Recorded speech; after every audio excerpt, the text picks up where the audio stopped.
On October 1st, a mixture of community residents, students, and institutional leaders gathered in the First Congregational Church in Long Beach to have an honest discussion about trauma and healing. Immigrants and youth stories were highlighted by VoiceWaves youth reporters. Well, I know that trauma exists here in the city of Long Beach.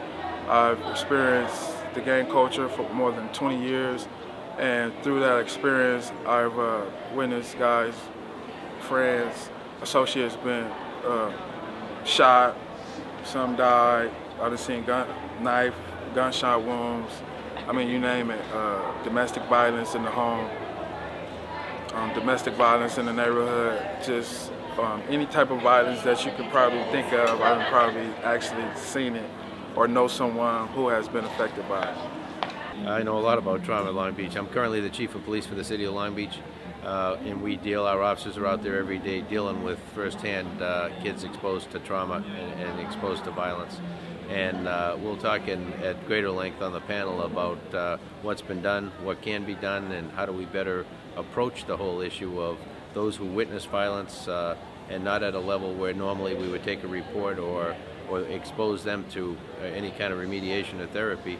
But we need to go in that direction and not just deal with the person we perceive as the victim and the suspect, but also witness kids who witness the violence. It has an impact on them as well. What we should be doing as a society is advocating for community-based mental health clinics so that we focus on the illness, we provide the meds that are necessary, and we provide as best we can community support to be able to help that person stay on their meds, stay on track, and start to lead a more productive life and stay out of the jails and stay out of trouble. There's lots of different ways that community need to come together to heal trauma. I think some of it is just by talking about it and putting it out in the open and really recognizing the effects that it has.